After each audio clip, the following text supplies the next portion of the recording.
کبھی بھی کسی عبادت میں بوجھ فیل نہ کریں، انجوائے کریں، خوش دلی کے ساتھ کریں۔ اگر اللہ نے اس قابل کیا ہے کہ آپ قربانی کر رہے ہیں تو سبحان اللہ قربانی بھی کریں اور ساتھ سجدہ شکر بھی ادا کریں کہ اللہ تو نے مجھے اور میرے گھر والوں کو اس قابل کیا۔ ارے حضرت ابراہیم کو تو حضرت اسماعیل کے ذبح کرنے کا حکم ہوا تھا، اگر یہی حکم ہمیں دے دیا جاتا کہ سب اپنے بچے ذبح کرو، کیا حال ہوتا؟ ادھر قربانی دینے کی نیت نہیں ہوتی، یہ والی قربانی کون دیتا؟ ہم پر تو آسانی کر دی گئی نا کہ جانور قربان کروایا جا رہا ہے۔ اچھا جانور بھی قربان کرو، گوشت بھی خود ہی کھا جاؤ، یہ بھی نہیں کہ سارا بانٹ دو۔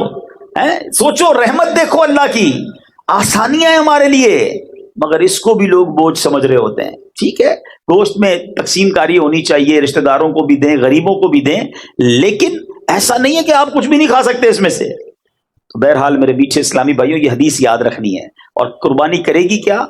آتش جہنم کے سامنے روک بن جائے گی، حجاب بن جائے گی۔ اللہ نے چاہا جہنم سے قربانی بچائے گی۔ ایک اور حدیث پاک سنیے، پیارے آقا علیہ الصلوۃ والسلام فرماتے ہیں، اے فاطمہ، اپنی صاحبزادی سے کہا، اے فاطمہ اپنی قربانی کے پاس موجود رہو، کیونکہ اس کے خون کا پہلا قطرہ گرے گا تو تمہارے سارے گناہ معاف کر دیے جائیں گے۔ ہائے ہائے ہائے، کتنی بڑی نعمت ہے۔ چوتھی حدیث، اللہ کے حبیب فرماتے ہیں، جس شخص میں قربانی کرنے کی وسعت ہو پھر بھی وہ قربانی نہ کرے تو وہ ہماری عیدگاہ کے قریب نہ آئے۔ اس کو نبی پاک نے اپنے آپ سے دور فرما دیا۔ وہ لوگ جو قربانی اس میں سستی کرتے ہیں، اچھا پھر پورے گھر کا ایک بکرا کر لیں گے، گھر میں افراد بہت سارے، ایک جانور سب کی طرف سے، حساب نہیں کرتے کہ حصے کتنے بن رہے ہیں، حصے پورے ہو رہے ہیں کہ نہیں ہو رہے، کیونکہ بعض صورتوں میں اگر آپ کی کیلکولیشن درست نہیں ہے، یا آپ نے ایک ہی جانور، مثال کے طور پہ ایک بکرے میں سارے گھر والوں کی قربانی شامل کر دی، کسی کی بھی قربانی نہیں ہوگی۔ آپ کو یہ باقاعدہ سیکھنا ہوگا کہ کس طرح حصوں کی تقسیم ہوگی، یہ ایک واجب کام ہے۔ اس کے احکام بھی تو جانیے نا، یہ تو کسی ایکسپرٹ سے پوچھتے ذرا بتاؤ بھائی دانت کیسے دیکھنے ہیں، جانور کون سا لینا چاہیے، مگر اس کی قربانی کرتے وقت نیت کیسے ہوگی، اس کی اجازت کیسے ہوگی، جانور کی عمر کتنی ہونی چاہیے، یہ کون معلوم کرتا ہے؟ تو خدا را یہ واجب کام پراپر طریقے سے شریعت کے تقاضوں کے مطابق کریں، خوش دلی کے ساتھ کریں، سعادت سمجھ کر کریں۔ اللہ نے چاہا یہ آپ کے لیے بہت زبردست نیکی ہو جائے گی۔ سنو میرے آقا علیہ الصلوۃ والسلام کیا فرماتے ہیں۔ آقا فرماتے ہیں، انسان بقرعید کے دن کوئی ایسی نیکی نہیں کرتا جو اللہ عز و جل کو خون بہانے سے زیادہ پیاری ہو۔ یہ قربانی قیامت میں اپنے سینگوں، بالوں اور کھروں کے ساتھ آئے گی، اور قربانی کا خون زمین پر گرنے سے پہلے اللہ کے ہاں قبول ہو جاتا ہے۔ لہٰذا خوش دلی سے قربانی کرو۔ سبحان اللہ۔ محقق علی الاطلاق خاتم المحدثین حضرت شیخ عبدالحق محدث دہلوی فرماتے ہیں، قربانی اپنے کرنے والوں کے نیکیوں کے پلے میں رکھی جائے گی، جس سے نیکیوں کا پلڑا بھاری ہوگا۔ حضرت سیدنا ملا علی قاری رحمۃ اللہ تعالی علیہ فرماتے ہیں، پھر اس کے لیے سواری بنے گی جس کے ذریعے یہ شخص بآسانی پل صراط سے گزرے گا۔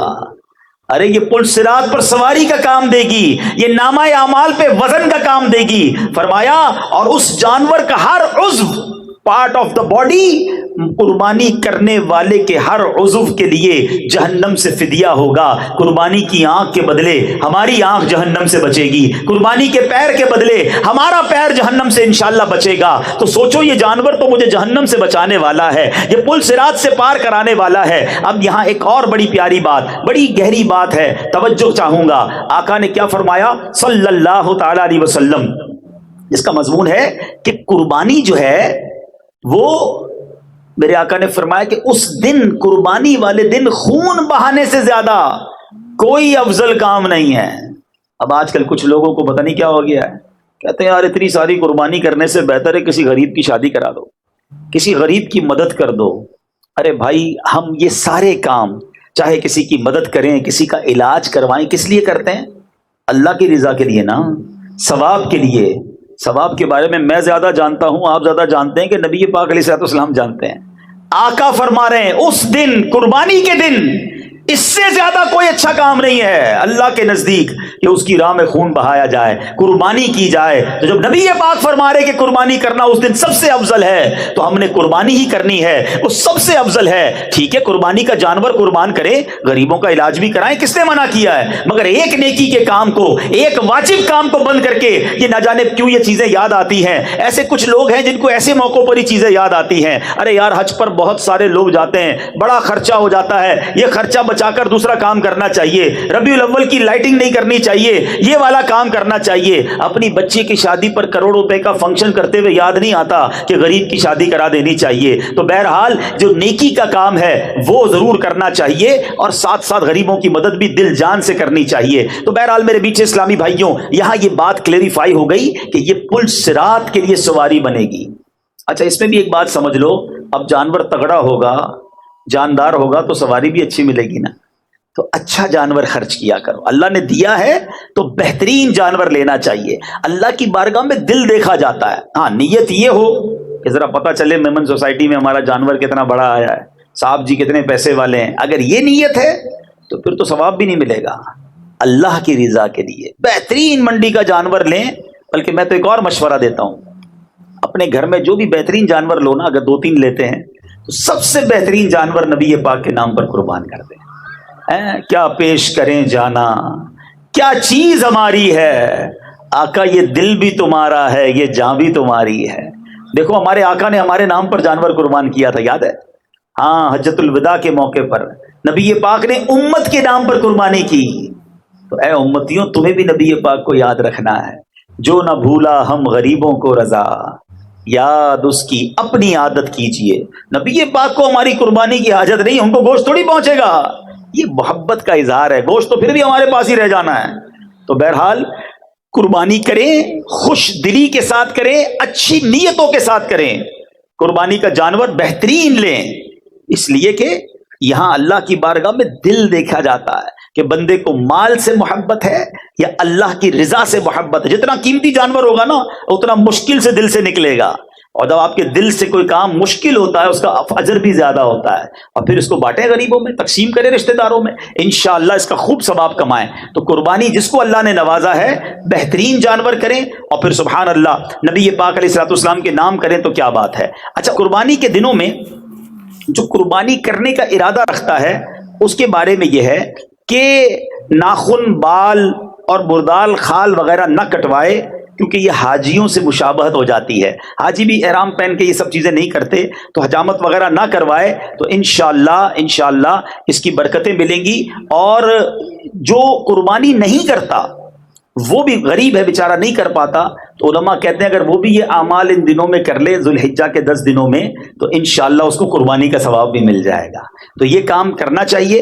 اور سبحان اللہ، بلکہ مفتی صاحب فرماتے ہیں کہ جو قربانی نہ کر سکے عشرے میں، یعنی ذوالحجہ کے ابتدائی 10 ایام میں حجامت نہ کرائے، بقرعید کے دن یا بعد نماز عید حجامت کرائے تو انشاءاللہ قربانی کا ثواب کمائے گا۔ اچھا، اب یہاں پر ایک دو باتیں مزید قربانی کے لیے عرض کر دوں، پھر انشاءاللہ اس کے بعد میں حضرت اسماعیل علیہ السلام اور حضرت ابراہیم کا وہ واقعہ سنانا چاہتا ہوں، تاکہ ہمارے بچوں کو یہ پتہ تو چلے کہ قربانی واجب کیوں ہوئی تھی، یہ یاد کس کی ہے، یہ واقعہ کیا تھا۔ اللہ اکبر، جتنی بار اس واقعے کو پڑھیں آنکھوں میں آنسو آ جاتے ہیں، دل بے قرار ہو جاتا ہے کہ یہ کیسے لوگ تھے، اللہ کی رضا پر کیسے راضی تھے، کتنی بڑی قربانی کے لیے وہ تیار ہو گئے، اور آج ہمیں چھوٹی سی قربانی دینے میں لوگوں کے دلوں پر بوجھ آ جاتا ہے۔ تو بہرحال میرے پیچھے اسلامی بھائیوں، قربانی کی جو دعا ہے نا، یہ انشاءاللہ آپ کو دعوت اسلامی کے جو رسالے ہیں مکتبۃ المدینہ کے، اس میں مل جائے گی، مگر مجھے بہت پسند ہے۔ عربی دعائیں یاد کر لو اور اس کو ترجمے کے ساتھ یاد کرو۔ آئے ہائے، اس دعا کے ذرا معنی سنو۔ اللہ کرے کہ مجھے تو وہ بی بی فاطمہ سے جو نبی پاک نے فرمایا نا کہ اے فاطمہ قربانی کے پاس رہنا، پہلا قطرہ گرتے ہی تمہارے پچھلے گناہ معاف کر دیے جائیں گے۔ اب یہ دعا کیا ہے؟ وہ دعا یہ ہے، انی وجہت وجہی للذی فطر السماوات والارض حنیفا وما انا من المشرکین ان صلاتی ونسکی ومحیای ومماتی للہ رب العالمین لا شریک لہ وبذالک امرت وانا من المسلمین۔ کیا ترجمہ ہے اس کا؟ یہ تو ویسے بھی پڑھنے والی دعا ہے۔ ترجمہ کیا ہے کہ میں نے اپنا منہ اس کی طرف کیا جس نے آسمان و زمین بنائے، ایک اسی کا ہو کر، اور میں مشرکوں میں نہیں۔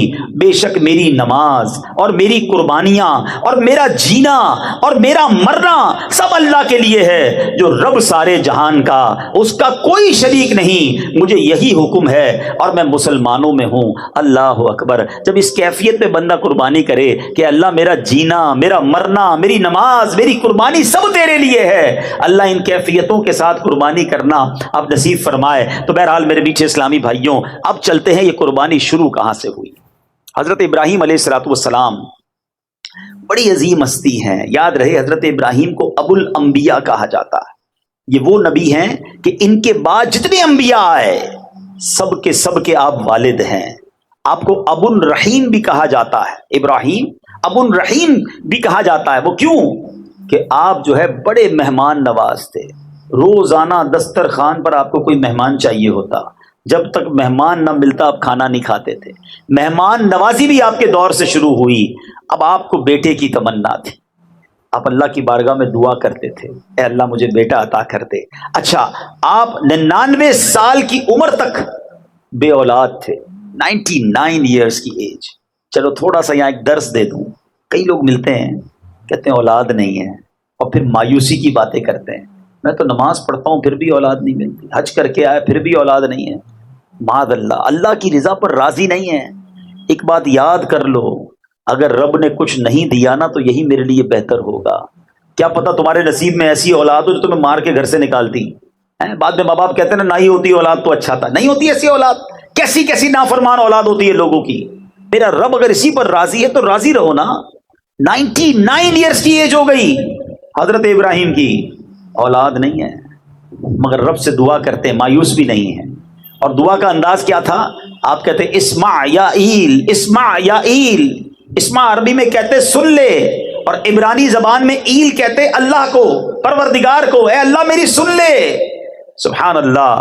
حضرت اسماعیل 99 سال میں حضرت ابراہیم کو عطا کیے گئے، اور حضرت ابراہیم نے بیٹے کا نام ہی اسماعیل رکھ دیا. جو دعا میں پکارتے تھے اسمع یا ایل، یہی نام اسماعیل جو ہے وہ اپنے بیٹے کا نام رکھ دیا. اے میرے میٹھے اسلامی بھائیوں، یاد رہے حضرت ابراہیم کی کیا شان ہے. رسول پاک علیہ السلام کے بعد تمام انبیاء میں سب سے افضل نبی حضرت ابراہیم علیہ السلام ہیں. حضرت ابراہیم ہی اپنے بعد میں آنے والے سارے انبیاء کرام کے والد ہیں. ہر آسمانی دین میں آپ کی پیروی اور اطاعت ہے. ہر دین والے آپ کی تعظیم کرتے ہیں. آپ ہی کی یاد میں قربانی ہے. آپ ہی کی یادگار میں حج کے ارکان ہیں. آپ ہی کعبہ شریف کی پہلی تعمیر کرنے والے ہیں. جس پتھر پر کھڑے ہو کر آپ نے کعبہ بنایا اس کو مقام ابراہیم کہا گیا، اور اس کو سجدہ کرنے کی جگہ فرما دیا گیا. واتخذوا من مقام ابراہیم مصلی، اور ابراہیم کے کھڑے ہونے کی جگہ پر اپنا مصلی بناؤ، وہاں نماز ادا کرو. یہ قرآنی حکم آ گیا. یہ حضرت ابراہیم کی شان ہے. ویسے ایک اور عشق والی بات بتا دوں، اللہ آپ کو اور مجھے بار بار مکے کی حاضری عطا فرمائے. وہ پتھر جس پر کھڑے ہو کر حضرت ابراہیم نے کعبہ تعمیر کیا تھا، سبحان اللہ، آج بھی اس پتھر پر حضرت ابراہیم کے قدموں کے نشان اپنی آنکھوں سے آپ دیکھ سکتے ہیں. کتنے گہرے نشان ہیں. کبھی سوچا کتنا ٹائم ہو گیا ہے؟ 5000 سال سے زیادہ وقت ہو گیا ہے. یہ اب اس کے اوپر باکس بنایا گیا ہے، پہلے باکس نہیں تھا. یہ کھلے آسمان تلے پتھر پڑا رہا. ہزاروں بارشیں دیکھی، ہزاروں اس نے آندھیاں دیکھی ہوں گی، موسم کے مد و جزر دیکھے، مگر یہ پتھر نے کیسے اپنے سینے میں حضرت ابراہیم کی نشانی کو سنبھالا ہوا ہے کہ آج بھی اپنی آنکھوں سے ہم حضرت ابراہیم کے قدموں کے نقش کا نظارہ کر سکتے ہیں. جب حضرت ابراہیم کی شان یہ ہے تو ابراہیم کے آقا کی شان کا عالم کیا ہوگا. تو بہرحال حضرت ابراہیم وہ عظیم ہستی ہیں کہ قیامت میں سب سے پہلے آپ ہی کو عمدہ لباس عطا ہوگا. اس کے فوراً بعد نبی پاک علیہ السلام کو ایک اور بڑی پیاری بات کتابوں میں لکھی. جن کے چھوٹے بچے فوت ہو گئے ہو نا، گھبرایا نہ کرو، اللہ کی رضا پہ راضی رہا کرو. اول تو وہ چھوٹے بچے مغفرت کا ذریعہ بنیں گے، مگر آج وہ بچے پتہ ہے کہاں ہیں؟ علماء فرماتے ہیں مسلمانوں کے فوت ہو جانے والے بچوں کو آپ علیہ السلام اور آپ کی بیوی حضرت سارہ رضی اللہ تعالی عنہا عالم برزخ میں ان بچوں کی پرورش کرتے ہیں. یہ بچے ان کے پاس ہیں، حضرت ابراہیم کے پاس ہیں، اور وہ ان کی پرورش فرما رہے ہیں. اللہ اکبر. یہ شان ہے حضرت ابراہیم کی. اب ذرا غور کیجئے میٹھے اسلامی بھائیوں، حضرت ابراہیم کی شان تو آپ نے سنی. کئی ایسے دنیا میں کام ہیں جن کے انوینٹر، جن کے ذریعے یہ کام شروع ہوئے، سب سے پہلے جو سٹارٹ ہوئے وہ بھی حضرت ابراہیم کے دور میں کون کون سے کام ہوئے؟ سب سے پہلے آپ ہی کے بال سفید ہوئے. دنیا میں کسی کے بال سفید نہیں ہوتے تھے، حضرت ابراہیم پہلی ہستی ہیں جن کے بال سفید ہوئے۔ سب سے پہلے آپ ہی نے سفید بالوں پر مہندی لگائی اور قطم یعنی نیل کے پتوں کا خضاب لگایا۔ سب سے پہلے آپ ہی نے سلا ہوا پاجامہ پہنا۔ سب سے پہلے آپ نے منبر پر خطبہ پڑھا۔ سب سے پہلے آپ نے علیہ السلام نے راہ خدا میں جہاد کیا۔ سب سے پہلے آپ علیہ الصلوۃ والسلام نے مہمان نوازی کی رسم شروع کی۔ سب سے پہلے آپ علیہ الصلوۃ والسلام لوگوں سے گلے ملے۔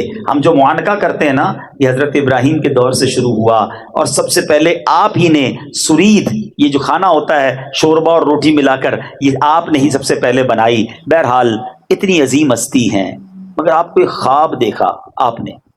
اچھا، یہ 8ویں رات تھی ذوالحجہ کی، اور کوئی کہنے والا کہہ رہا ہے کہ بے شک اللہ عز و جل تمہیں اپنے بیٹے کو ذبح کرنے کا حکم دے رہا ہے۔ آپ صبح سے شام تک اس بارے میں غور کرتے رہے کہ یہ خواب اللہ کی طرف سے ہے یا شیطان کی طرف سے ہے۔ 8 ذوالحجہ کو پتہ کیا کہتے ہیں؟ یوم الترویہ۔ جو حج پر جاتے ہیں ان کو یاد ہو گیا ہوگا، یوم الترویہ 8 ذوالحجہ کا نام ہے۔ اس کا مطلب پتہ ہے کیا ہے؟ سوچ بچار کا دن۔ حضرت ابراہیم نے یہ دن سوچ و بچار میں گزارا تھا، اس لیے اس کا نام ہی یوم الترویہ پڑ گیا۔ 9ویں رات پھر خواب آیا، صبح یقین کر لیا کہ یہ اللہ کی طرف سے ہے۔ اب 9 ذوالحجہ کو کیا کہا جاتا ہے؟ یوم عرفہ، یعنی پہچاننے کا دن۔ آپ کو یقین ہو گیا کہ یہ اللہ کی طرف سے خواب ہے۔ 9 ذوالحجہ کا دن ہی یوم عرفہ پڑ گیا۔ اب 10ویں ذوالحجہ پھر وہ آپ نے رات کو خواب دیکھا۔ اب آپ نے پکا ارادہ کر لیا کہ بیٹے کو آج ذبح کرنا ہے، اس لیے 10 ذوالحجہ کے دن کا نام یوم النحر پڑ گیا۔ یہ تینوں نام بھی حضرت ابراہیم کی کیفیت کے مطابق، جو آپ کی کیفیت تھی وہی اس دن کا نام ہو گیا۔ اے میرے میٹھے اسلامی بھائیوں، حضرت ابراہیم نے اب اپنے بیٹے حضرت اسماعیل علیہ الصلوۃ والسلام سے بات کی۔ کیا بات ہو رہی ہے؟ بیٹا گھمانے لے جا رہا ہوں یہ نہیں، بیٹا کو چیز دلانے جا رہا ہوں یہ نہیں۔ 7 سال یا 13 سال عمر ہے حضرت اسماعیل کی، 99 سال کی عمر میں یہ بیٹا ملا ہے۔ ٹرائی ٹو انڈرسٹینڈ، بچہ جب 10-15 سال بعد پیدا ہو تو پورا خاندان ہی اس کا دیوانہ ہوتا ہے، اس کے ناز اٹھائے جاتے ہیں، بڑی منتوں سے آیا ہے۔ 99 ایئرز کے بعد اولاد ہوئی ہے، اور ابھی 7 سال کا ہے، یا ایک روایت کے مطابق 13 سال کا ہے۔ حضرت اسماعیل کے بارے میں کہا گیا اس کو ذبح کر دو، اور آپ اپنے بیٹے سے بات کرتے ہیں کہ بیٹا میں تمہیں اللہ کی طرف سے حکم آیا ہے۔ مگر اس سے پہلے کیا ہوا ذرا سنیے گا۔ اب شیطان نے کیا کام کیا؟ شیطان جو ہے اب ایک شکل میں حضرت ابراہیم کے پاس آیا، کیونکہ آپ اپنے بیٹے کو لے کے کہیں جا رہے تھے۔ کہتا ہے ابراہیم کہاں کا ارادہ ہے؟ آپ نے جواب دیا میں کام سے جا رہا ہوں۔ اس نے پوچھا کیا اسماعیل کو ذبح کرنے جا رہے ہو؟ حضرت ابراہیم علیہ السلام نے کہا کیا تم نے کسی باپ کو دیکھا ہے وہ اپنے بیٹے کو ذبح کرے؟ شیطان بولا ہاں میں آپ ہی کو دیکھ رہا ہوں، کسی کام سے جا رہے ہیں۔ اس کو تو معلوم تھا۔ آپ سمجھتے ہیں کہ اللہ عز و جل نے آپ کو اس بات کا حکم دیا ہے؟ حضرت ابراہیم نے ارشاد فرمایا اگر اللہ عز و جل نے مجھے اس بات کا حکم دیا ہے تو میں اس کی فرما برداری کروں گا۔ شیطان نے یہاں وسوسہ ڈالنے کی کوشش کی، کامیاب نہیں ہوا۔ اب بی بی ہاجرہ کے پاس گیا۔ آپ کو پتا ہے آپ کے بیٹے کو کہاں لے کر گئے حضرت ابراہیم؟ کب بیٹے کو کہیں گھمانے پھرانے لے گئے؟ کہ نہیں، وہ انہیں ذبح کرنے لے کر گئے ہیں۔ تو حضرت ہاجرہ کہتی کیا تم نے کبھی ایسا دیکھا ہے کوئی باپ بیٹے کو ذبح کرے؟ شیطان کہتا ہے ہاں انہیں اللہ نے اس بات کا حکم دیا ہے۔ ماں دیکھو کیسی تھی، بی بی ہاجرہ کہتی ہیں اگر ایسا ہے تو انہوں نے اللہ کی اطاعت کر کے بہت ہی اچھا کیا ہے۔ اگر اللہ نہیں فرمایا نا پھر تو یہ فیصلہ ٹھیک کیا انہوں نے۔ شیطان نے دیکھا نہ باپ ہل رہا ہے نہ ماں ہل رہی، چھوٹا بچہ حضرت اسماعیل کے پاس چلا گیا۔ کہتا ہے اسماعیل پتہ ہے تمہارے بابا جان کہاں لے جا رہے ہیں؟ تو کہتے ہیں کہ والد صاحب اپنے ساتھ کہیں لے جا رہے ہیں۔ کہ تمہیں معلوم ہے اللہ نے انہیں حکم دیا ہے تمہیں ذبح کرنے کے لیے۔ ذرا سوچو تربیت کا کیسا شاہکار ہے حضرت اسماعیل۔ فرماتے ہیں اگر رب نے حکم دیا ہے تو بابا جان بالکل ٹھیک کرنے جا رہے ہیں، پھر میں بھی اس کام کے لیے راضی ہوں۔ اللہ اکبر۔ اب شیطان نے دیکھا کوئی نہیں مان رہا، بہکانے کی کوشش میں ناکام ہوا تو ایک مقام پر پہنچا۔ حضرت ابراہیم نے اسے 7 کنکریاں ماری۔ اگلے مقام پر پہنچا، اب وہاں فرشتوں نے کہا حضور یہاں بھی کنکریاں ماریں۔ حضرت ابراہیم نے پھر کنکریاں ماری۔ آگے جا کر پھر ایک مقام پر اس نے بہکانے کی کوشش کی۔ اللہ اکبر۔ فرشتوں نے حضرت ابراہیم سے کہا کہ یہاں بھی کنکریاں ماریں۔ حضرت ابراہیم نے وہاں بھی اسے 7 کنکریاں ماری. شیطان کو 3 مقامات پر جو کنکریاں مارنے کی یادگار ہے وہ باقی رکھی گئی ہے. آج بھی حاجی اسی یاد کو کرتے ہوئے جمرے پر رمی کیا کرتے ہیں. اے میرے بیچ اسلامی بھائیوں، یہ کیسے لوگ تھے، کتنا یقین تھا رب کے وعدوں پر، اللہ کی رضا پر کیسے راضی تھے.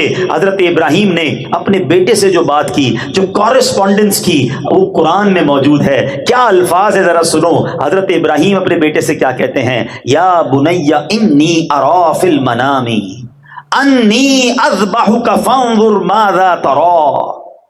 اے میرے بیٹے، میں نے خواب دیکھا ہے.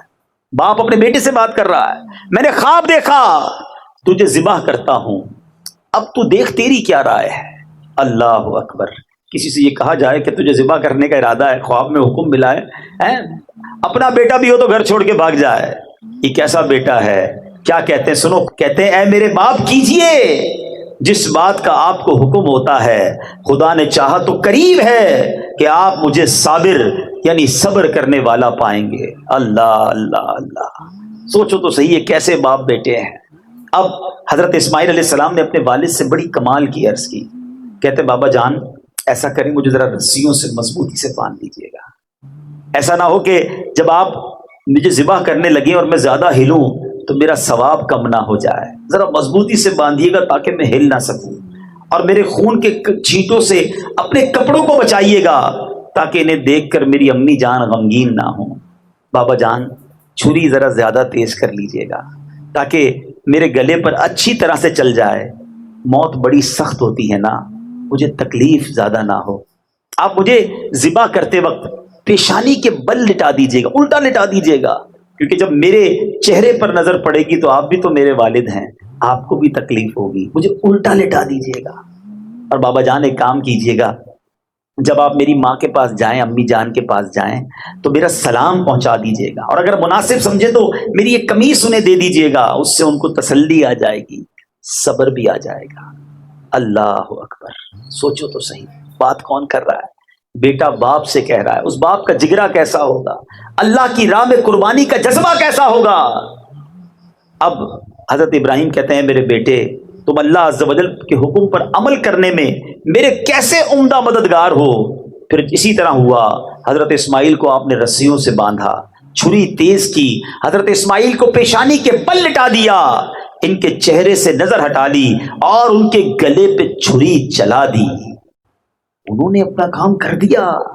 ہاں چھری چلا دی گئی، مگر چھری نے اپنا کام نہ کیا.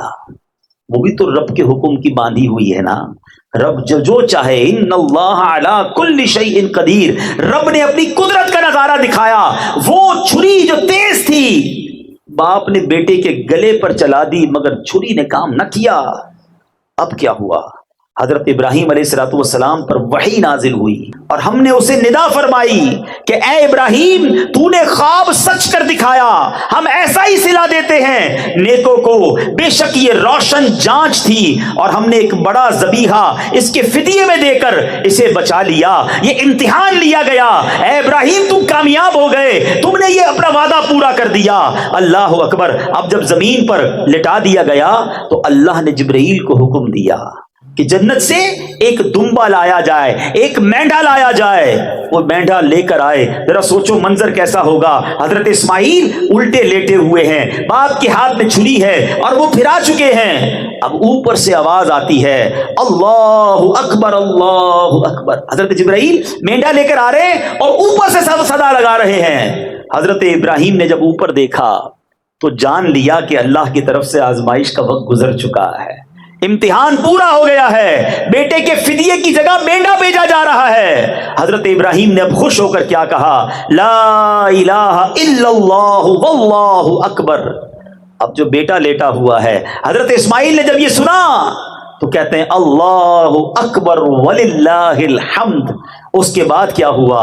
یہ تینوں الفاظ جو ہیں یہ وہی تسبیح ہے جو ہم عید کے دنوں میں پڑھتے ہیں، یہ ایام تشریق میں پڑھی جانے والی تسبیح ہے، قیامت تک کے لیے مسلمانوں کی زبانوں پر جاری کر دیا گیا۔ اب جب اس تسبیح کو پڑھنا تو غور کرنا کتنی مبارک تسبیح ہے کہ اس کے پہلے الفاظ جبرائیل نے کہے ہیں، درمیانی الفاظ حضرت ابراہیم کی زبان سے ادا ہوئے ہیں، اور آخری ورڈز جو ہیں وہ حضرت اسماعیل کی زبان سے ادا ہوئے ہیں۔ ارے اتنی بڑی قربانی کے بارے میں ہم تو تصور بھی نہیں کر سکتے، آؤ مبارک لوگوں کی زبان سے نکلے ہوئے یہ مبارک الفاظ اسی تصور میں پڑھتے ہیں۔ اللہ کریم مبارک الفاظ کے صدقے ہماری مغفرت فرمائے۔ مل کر پڑھیں گے، اللہ اکبر اللہ اکبر، لا الہ الا اللہ، واللہ اکبر اللہ اکبر، وللہ الحمد۔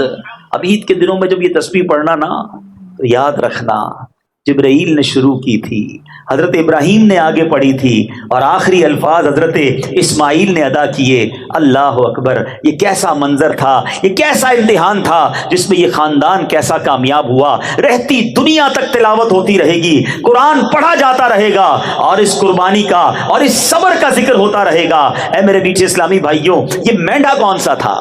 ہائے ہائے، دیکھو اللہ کریم نے جو یہ مینڈا بھیجا حضرت اسماعیل کی جگہ پر فدیے کے طور پر، مفسرین کہتے ہیں کہ یہ مینڈا جنت سے آیا تھا، اور یہ وہی مینڈا تھا جس کو حضرت آدم علیہ السلام کے بیٹے حضرت حابیل نے قربانی میں پیش کیا تھا۔ اس مینڈے کا گوشت پکایا نہیں گیا بلکہ اسے درندوں اور پرندوں نے کھا لیا۔ میرے میٹھے اسلامی بھائیوں، یہاں ایک چھوٹا سا مسئلہ بھی سمجھ لیں۔ عجیب عجیب لوگ ہوتے ہیں نا، اپنے دماغ سے چیزوں کو طے کر رہے ہوتے ہیں۔ بھائی جب حضرت ابراہیم کو خواب میں آیا بیٹا ذبح کرو، تو آج بھی رات کو کسی کے خواب میں آ جائے بیٹا ذبح کرو تو کیا کل بیٹا ذبح کرنے نکل پڑیں گے؟ ہاں یہ ذرا سن کے جاؤ بھائی، ٹھیک ہے نا؟ یاد رہے، کوئی شخص خواب یا غیبی آواز کی بنیاد پر اپنے یا کسی دوسرے کے بچے کو ذبح نہیں کر سکتا، کرے گا تو سخت گناہگار اور عذاب جہنم کا حقدار ہوگا۔ حضرت ابراہیم علیہ السلام نے جو خواب کی بنیاد پر اپنے بیٹے کی قربانی کے لیے آپ تیار ہوئے، یہ حق ہے کیونکہ آپ نبی ہیں، اور نبی کا خواب بھی وحی الہی ہوتا ہے۔ یہ ان حضرات کا امتحان تھا۔ حضرت جبرائیل جنتی دمبا لے آئے، اور اللہ کے حکم سے حضرت ابراہیم نے اپنے پیارے بیٹے کے بجائے اس جنتی دمبے کو ذبح فرما دیا۔ تو اے میرے میٹھے اسلامی بھائیوں، اللہ نے اب یہ یاد کیسی باقی رکھی کہ اب رہتی دنیا میں قیامت تک جو قربانیاں ہوں گی وہ حضرت ابراہیم علیہ السلام اور حضرت اسماعیل کی یاد میں یہ جو ہم قربانی کرتے ہیں۔ تو بہرحال میرے میٹھے اسلامی بھائیوں، یہ واقعہ جب بھی پڑھیں ایمان تازہ ہو جاتا ہے، عقل بھی حیران ہو جاتی ہے، یہ کیسے لوگ تھے۔ یہی حضرت ابراہیم، یہ تو ابھی 7 یا 13 سال کے ہو گئے نا، جب چھوٹے تھے تو کیا کیا تھا؟ بی بی ہاجرہ اور حضرت اسماعیل کو مکے میں چھوڑ آئے تھے، بالکل لکو دک صحرا تھا، پانی بھی نہیں تھا، تھوڑی سی کھجوریں تھوڑا سا پانی دے کر چھوڑ آئے کیونکہ اللہ کا حکم تھا۔ بی بی ہاجرہ نے کہا تھا کہ اے ابراہیم ہمیں کہاں چھوڑے جا رہے ہو، کس کے آسرے چھوڑے جا رہے ہو؟ حضرت ابراہیم نے 2 بار 3 بار جواب نہیں دیا، تو بی بی ہاجرہ نے کہا کہ کیا آپ کو اللہ نے حکم دیا ہے؟ فرمایا ہاں مجھے رب نے حکم دیا ہے۔ کہا اگر اللہ نے حکم دیا ہے تو بڑا کارساز ہے، وہ ہمیں ضائع نہیں کرے گا۔ یہ کیسی ماں تھی، یہ کیسا خاندان تھا۔ ارے آج اپنے گھر والوں کو چھوڑ کر کوئی تھوڑے دنوں کے لیے دین کے کام کے لیے جائے تو گھر والے نہیں جانے دیتے، پریشان ہو جاتے ہیں۔ یہ کیسے لوگ تھے کہ اپنے بیوی کو، اپنے بچے کو، جس بچے کو بڑی دعاؤں سے مانگا تھا، ایک صحرا میں چھوڑ کر آ گئے، مگر وہی ٹھہرنا مکے کی آباد کاری کی بنیاد بنا۔ وہ حضرت اسماعیل کا رونا، وہ بی بی ہاجرہ کا دوڑنا، وہ زمزم کا جاری ہونا، وہ کنویں کا ابل پڑنا، اور اس کے بعد جناب لوگوں کا مکے میں آ کر آباد ہونا۔ اور اب پھر مکہ جب آباد ہوا تو کعبے کی تعمیر بھی اللہ کریم نے یہ شرف حضرت اسماعیل اور حضرت ابراہیم کو عطا فرمایا۔ یہ جو مقام ابراہیم کی بات ہو رہی تھی، ایک اور معجزہ بتاؤں حضرت ابراہیم کا۔ مقام ابراہیم آپ دیکھیں، کعبہ جب ہم دیکھتے ہیں نا کتنا اونچا ہے، اتنی اونچی تعمیر کیسے کی ہوگی؟ آج کے زمانے میں تو کرین اور بہت ساری چیزیں ہوتی ہیں، بڑے بڑے پتھر اوپر تک پہنچانے ہوتے ہیں، لفٹیں لگتی ہیں۔ کتابوں میں لکھا ہے جو مقام ابراہیم تھا نا، کعبے کی دیوار جتنی اونچی ہوتی جاتی تھی مقام ابراہیم اتنا اوپر ہوتا جاتا تھا۔ یہ لفٹ کا کام کرتا تھا، جب نیچے تعمیر کرنی ہوتی تھی یہ پتھر نیچے آ جاتا تھا۔ اللہ اکبر، اللہ نے اپنے گھر کی تعمیر کا کیا انتظام کیا۔ اچھا پھر جب اس کی تعمیر کرنی تھی ایک اور پرابلم تھی، کعبہ جو ہے وہ اٹھا لیا گیا تھا طوفان نوح کے موقع پر۔ اب کعبے کی ڈائمنشنز نہیں پتا تھی کہ ایگزیکٹلی کعبہ کدھر ہے جہاں بنانا ہے. حضرت ابراہیم کو حکم ہوا اے ابراہیم کعبے کی تعمیر کرو. اب اس جگہ کی نشاندہی کے لیے ایک بادل بھیجا گیا. ارشاد ہوا اس بادل کے نیچے جتنی سائے کی جگہ ہے نا یہی کعبے کی چار دیواری کی جگہ ہے, یہاں کعبہ تعمیر کرو. ایگزیکٹلی ڈائمنشن بتانے کے لیے ایک بادل بھیجا گیا. حضرت ابراہیم نے بالکل اس کے نیچے باؤنڈری بنائی اور کعبے کی تعمیر شروع کی. کعبہ تعمیر ہو گیا. اب حضرت ابراہیم کو حکم ہوا اے ابراہیم لوگوں کو حج کے لیے بلاؤ, لوگوں کو آواز لگاؤ. مکے میں کتنے لوگ رہتے تھے؟ آپ نے کہا یا اللہ ساری دنیا میں میری آواز کیسے پہنچے گی؟ آج میں حیدرآباد میں بیٹھا ہوں, بیان کر رہا ہوں, سینکڑوں ہزاروں لوگ ہیں, دور دور تک آواز جا رہی ہے, مائک ہے, مگر پھر بھی حیدرآباد کے اس میدان تک ہی ہے نا. اگر دنیا میں پہنچانی ہے تو اب انٹرنیٹ ہے. یہ سوشل میڈیا پہ پتہ نہیں کوئی امریکہ میں کوئی یورپ میں ہمارا بیان سن رہا ہوگا, مگر اس زمانے میں تو یہ سب کچھ نہیں تھا. کہا گیا اے ابراہیم آواز لگاؤ. کہا یا اللہ میری آواز کیسے پہنچے گی؟ ارشاد ہوا ابراہیم آواز لگانا تمہارا کام ہے, پہنچانا ہمارا کام ہے. حضرت ابراہیم چڑھ گئے جبل ابو قبیس پر. آج بھی وہ پہاڑ موجود ہے صفا مروہ کے ساتھ ہے, اور یہ سب سے قدیم پہاڑ کہا جاتا ہے. حضرت ابراہیم کھڑے ہوئے اور آپ نے لوگوں کو حج کے لیے بلایا. صدا لگائی. کیا صدا ہوگی؟ آپ کو پتہ ہے اللہ نے صدا کو کیسے پہنچایا؟ کتابوں میں لکھا ہے اس وقت دنیا میں جتنے لوگ تھے آل اراؤنڈ دا ورلڈ سب نے حضرت ابراہیم کی اس آواز کو سنا. سنو, صرف لوگوں نے نہیں سنا بلکہ جو ابھی دنیا میں نہیں آئے تھے, ماں کے پیٹ میں تھے, انہوں نے بھی سنا. جو باپ کے پشت میں تھے انہوں نے بھی سنا. جن کی روحیں عالم ارواح میں تھی انہوں نے بھی سنا. اور جس نے جواب دیا اللہ اکبر اس وقت لبیک پڑھی گئی. کتابوں میں لکھا ہے جس نے حضرت ابراہیم کی اس صدا پر ایک بار لبیک کہا وہ زندگی میں ایک بار حج کرے گا. جس نے 2 بار اس وقت لبیک کہا وہ 2 حج کرے گا. جس نے جتنی بار اس وقت لبیک کہا تھا حضرت ابراہیم کی اس ندا پر اللہ کریم اتنی بار اسے حج پر بلائے گا. مبارک ہو ان کو جو حج کرائے ہیں. سبحان اللہ. اللہ کا جتنا شکر ادا کرے کم ہے کہ اللہ نے ہماری روح کو یہ توفیق بخشی تھی. ہم دنیا میں تو نہیں آئے تھے, ہزاروں سال پرانی بات ہے. حضرت ابراہیم کی اس پکار پر ہماری روح نے لبیک کہا, رب نے حج پر بلایا. اور ہم اللہ سے دعا کرتے ہیں مولا پھر حج پہ بلا. جو نہیں گئے انہیں بھی حج پہ بلا اور انہیں بھی وہ مبارک مناظر دیکھنا نصیب فرما. تو کمال کی داستان ہے. حضرت ابراہیم کی باتیں, ان کی زندگی کے انداز, ایسے ایسے واقعات ہیں. نمرود کے سامنے جس طرح وہ 18-20 سال کی عمر میں کھڑے ہو گئے, آگ میں ڈال دیا گیا, مگر وہ اللہ تبارک و تعالیٰ پر توکل کیسا تھا, بھروسہ کیسا تھا. اور اس بھروسے کا کمال کیا ہوا کہ اللہ کریم نے حکم فرمایا اور وہ آگ گلزار بن گئی. ایک روایت کے مطابق 40 دن آپ آگ کے اندر رہے, مگر باہر آتے ہیں تو آپ کا بال بھی بیکا نہیں ہوتا ہے, آپ کے جسم پر خراش بھی نہیں ہے. اللہ نے آگ کو گلزار بنا دیا. فرق کیا ہے؟ آج ہماری مصیبتیں حل نہیں ہوتی, آج ہم ڈر اور خوف میں مبتلا رہ جاتے ہیں. ان کا توکل ایسا تھا کہ آگ گلزار بن جاتی تھی. کمال کی بات شاعر مشرق لکھتے ہیں, کہتے ہیں اگر آج بھی ہو ابراہیم سا ایمان پیدا. ایکچولی the difference is دل میں ایمان ہی وہ نہیں ہے, بھروسہ ہی وہ نہیں ہے, توکل ہی وہ نہیں ہے. کیا کہتے ہیں؟ اگر آج بھی ہو ابراہیم سا ایمان پیدا, آگ کر سکتی ہے انداز گلستان پیدا. اگر آج وہ ایمان آ جائے تو آج آپ کی غموں کی آگ گلزار بن جائے گی, آج آپ کی مخالفت کی آگ بھی گلزار بن جائے گی. اور سبحان اللہ ایک اور بات سیکھنے کو ملی. عقل تو کہتی تھی اے ابراہیم آگ میں جاؤ گے, جل کر راکھ ہو جاؤ گے, اتنی بڑی آگ ہے کہ پرندے نہیں گزر رہے. مگر حضرت ابراہیم کے عشق نے کچھ اور ہی فیصلہ کیا. شاعر کہتے ہیں نا, عقل والوں کے نصیبوں میں کہاں ذوق جنوں. ہر بات لاجک سے نہیں تولی جاتی. عقل والوں کے نصیبوں میں کہاں ذوق جنوں, عشق والے ہیں جو ہر چیز لٹا دیتے ہیں. بے خطر کود پڑا آتش نمرود میں عشق. یہ عشق کا فیصلہ تھا نا, عقل کا نہیں تھا. بے خطر کود پڑا آتش نمرود میں عشق.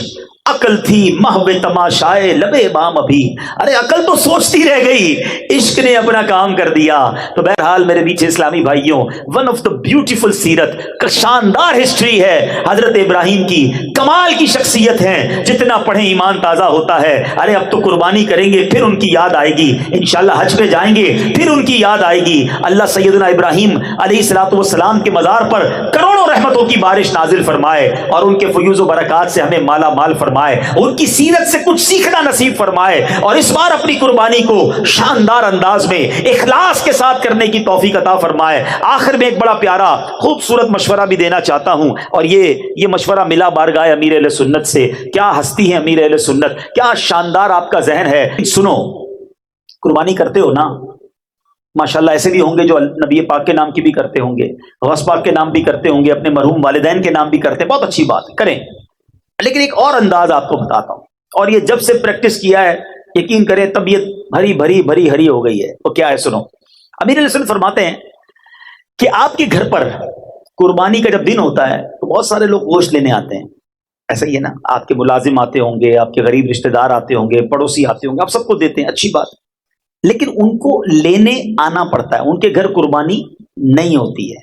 کیا ایسا نہیں ہو سکتا کہ اس بار میری جو نفلی قربانیاں ہیں، ویسے تو یہ واجبی قربانیوں میں بھی ہو سکتا ہے، جو واجب قربانی وہ بھی ہو سکتا ہے، کیا آپ نے سوچا یار میں اس بار 3-4 بکرے کروں گا، 1 گائے کروں گا، کیا ایسا نہیں ہو سکتا کہ 1 یا 2 بکرے آپ اپنے یہاں نہ کریں بلکہ کسی غریب مسلمان کو کہیں کہ یہ بکرا آپ اپنے گھر پہ کر لیں، اور اس کو بتا دیں یہ غوث پاک کے نام کی قربانی اس نام سے کر دینا، اور گوشت وغیرہ آپ تقسیم کر دیں، یا یہ نبی پاک کے نام کی قربانی، یا آپ نے اپنی نام کی کروانی ہے تو یہ میرے نام سے کاٹ دینا، باقی بکرا آپ لے جائیں۔ بلکہ امیر علیہ سنت ایک اسٹیپ اور آگے بڑھ کر فرماتے بکرا نہ دو، اس کو بکرے کے پیسے دو اور کو خود جا کے خریدو۔ اب ذرا سوچیں جب وہ اپنے بچوں کے ساتھ منڈی جائے گا کتنی خوشی ہوگی اس کے بچوں کو، 1-2 دن ذرا وہ ڈھونڈیں گے، جانور دیکھیں گے۔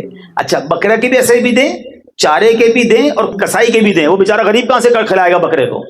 اب جب جا کر وہ خرید کے آئے گا بکرا، 8-10 دن جو اس کے گھر میں رونق لگی رہے گی، وہ بچے جنہوں نے کبھی اپنے گھر میں جانور نہیں دیکھا ہوگا، وہ بچے جن کے گھر میں کبھی قربانی نہیں ہوئی ہوگی، سوچو ان کی خوشی کا لیول کیا ہوگا۔ آپ تو ہر سال کرتے ہیں، 1 آدھا جانور کسی کے گھر چلا گیا، آپ کے گھر میں کوئی کبھی نہیں آئے گی، اللہ اکبر، وہ دعا نہ بھی کرے تو اس کے دل میں جو دعا نکل رہی ہوگی وہ آپ کی عید کو کیا بنا دے گی۔ اچھا آپ ذرا سوچو جس دن قربانی ہوگی، آج تک وہ صبح تھیلی لے کر آپ کے گھر آتا تھا، آج وہ اپنے گھر میں قربانی کر کر اپنے رشتہ داروں کو بانٹ رہا ہوگا۔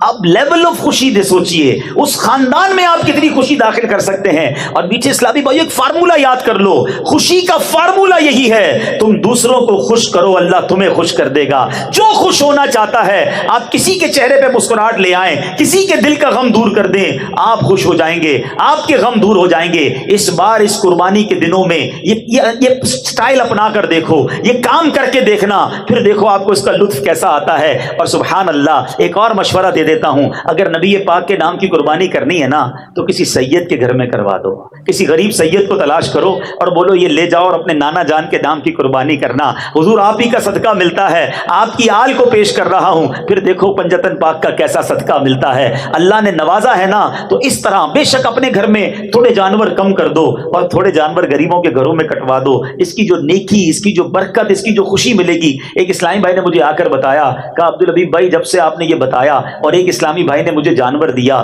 10 دن 10 راتیں میرے بچے سوتے نہیں تھے، خوشی کے مارے انہیں نیند نہیں آتی تھی۔ جس دن ہمارے گھر میں قربانی ہوئی سارا گھر خوشی کے مارے رو رہا تھا، میں بتا نہیں سکتا ہماری خوشی کا عالم کیا تھا۔ میں سوچتا رہا کہ ایک بکرے سے اس پورے خاندان کو جو پورا ہفتہ خوشیاں ملی، اللہ اس بندے کو کتنی خوشیاں عطا فرمائے گا۔ تو یہ مواقع ڈھونڈا کرو، یہ کوشش کیا کرو کہ ہماری وجہ سے کسی کے چہرے پہ مسکراہٹ آ جائے۔ اور اللہ سلامت رکھے میرے پیر و مرشد کو، اللہ سلامت رکھے امیر اہل سنت کو۔ کیا خوبصورت نیکیاں کمانے کے آئیڈیاز دیتے ہیں، بتاؤ اس میں دعوت اسلامی کا کیا فائدہ ہے؟ کوئی دعوت اسلامی کے فائدے کے لیے نہیں، یہ مسلمانوں کے فائدے کے لیے، لوگوں کے دلوں میں خوشی داخل کرنے کے لیے، آپس میں محبتیں بڑھانے کا فارمولا ہے۔ اس پر اس بار عمل کریں انشاءاللہ، اللہ کریم کیا پتا اس ایک قربانی کے صدقے ہماری ساری قربانیاں قبول ہو جائیں۔ تو ہمیں اس بار یہ کام کرنا چاہیے، غریبوں کا خیال بھی رکھا کریں۔ اللہ کریم ہمیں اپنے مسلمان بھائی بہنوں کا خیال رکھنے کی توفیق عطا فرمائے۔ السلام علیکم ورحمۃ اللہ۔